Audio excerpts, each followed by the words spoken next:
ரயிலில் பயணம் செய்யும் அனைவருக்கும் இனி ஓடிபி கட்டாயம். அதை பத்தி தான் நம்ம இப்ப பார்க்க போறோம். தொலைதூர பயணங்களுக்கு பொதுமக்கள் பலரும் ரயில்வே போக்குவரத்தை அதிகம் நம்பி இருக்காங்க. பொதுவா ரயில்வே டிக்கெட் முன்பதிவு 2 மாதங்களுக்கு முன்பே தொடங்கிவிடும். முன்பதிவு டிக்கெட் கிடைக்காதவர்களும் திடீர் பயணத்தை மேற்கொள்பவர்களும் கடைசி நேரத்தில் தட்கல் முறையில் டிக்கெட் பெற்று பயணத்தை மேற்கொள்வார்கள். இந்த நிலையில முன்பதிவு கவுண்டர்களில் தட்கல் டிக்கெட் பெறுவதற்கு ஓடிபி எண் கட்டாயம் ரயில்வே துறை தெரிவிச்சிருக்கு. கடந்த சில ஆண்டுகளாகவே தட்கல் டிக்கெட் முறையில் முறைகேடுகள் நடப்பதாக ரயில்வேக்கு புகார்கள் குவிந்தன. இந்த நிலையில் கடந்த சில நாட்களுக்கு முன்பு ஆன்லைனில் தட்கல் டிக்கெட்டை எடுக்க ஆதார் கார்டு கட்டாயம் என்ற புதிய விதிமுறையை ரயில்வே அமைச்சகம் கொண்டு வந்தது. அதே போல தற்போது ரயில் நிலைய முன்பதிவு கவுண்டர்களில் தட்கல் டிக்கெட் எடுக்கும் போது ஓடிபி கட்டாயம் என ரயில்வே அமைச்சகம் தெரிவித்துள்ளது. ரயில்வே நிர்வாகத்தின் இந்த நடவடிக்கைகளின் மூலம் டிக்கெட் ஏஜென்ட்கள் முறைகேடான வகையில் தட்கல் டிக்கெட்டுகளை பெறுவதை தடுக்க முடியும். ஆன்லைனில் தட்கல் டிக்கெட் எடுக்க முடியாதவர்கள் ரயில் நிலைய கவுண்டர்களில் வரிசையில் நின்று தட்கல் டிக்கெட்டை பெறுவது வழக்கம். காலை 11 மணிக்கு வழங்கப்படும் தட்கல் டிக்கெட்டுக்கு அதிகாலை முதலே பயணிகள் வரிசையில் நிற்பர்.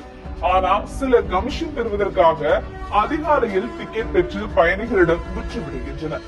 ஒரு சிலர் இதனையே பகுதி நேர வேலையாகவும் பார்க்கின்றனர். இதனை தடுக்க இனி கவுண்டர்களில் வழங்கப்படும் தட்கல் டிக்கெட்டுக்கு ஓடிபி கட்டாயம் என்ற முறையை கொண்டு வந்துள்ளது ரயில்வே அமைச்சகம்.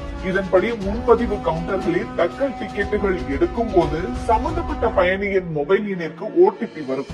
அந்த ஓடிபி எண்ணை சரியாக சொன்னால் மட்டுமே தட்கல் டிக்கெட் வழங்கப்படும். தட்கல் டிக்கெட் முன்பதிவில் வெளிப்படைத்தன்மையை உறுதி செய்வதும் உண்மையான பயணிகளுக்கு தட்கல் டிக்கெட் கிடைப்பதை உறுதி செய்வதுமே இதன் முக்கிய நோக்கமாகும். தட்கல் டிக்கெட்டுகளுக்கு ஓடிபி முறை கடந்த நவம்பர் 17ஆம் தேதி என்று சுமார் மேற்கு ரயில்வேயில் உள்ள 12 ரயில்களுக்கு சோதனை முறையில் அறிமுகப்படுத்தப்பட்டது. சோதனை முயற்சியின் வெற்றியை தொடர்ந்து இந்த திட்டம் 52 ரயில்களுக்கு விரிவாக்கம் செய்யப்பட்டது.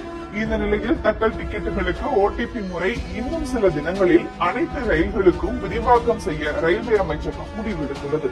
தட்கல் டிக்கெட்டுகளுக்கு ஓடிபி கட்டாயம் என்பதால் இனி அடுத்தவருக்காக கமிஷன் முறையில் ஏஜென்ட்டுகள் டிக்கெட்டுகளை பெற இயலாது.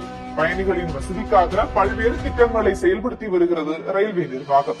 அந்த வகையில் வருகிற 2026 ஜனவரி மாதம் முதல் ஸ்லீப்பர் பெட்டிகளில் பயணிக்கும் பயணிகளுக்கு போர்வை, தலையணை மற்றும் படுக்கை விரிப்புகள் கட்டண அடிப்படையில் வழங்க உள்ளது. செய்திகளை உடனுக்குடனும் துல்லியமாகவும் தெரிந்து கொள்ள சப்ஸ்கிரைப் பண்ணுங்க.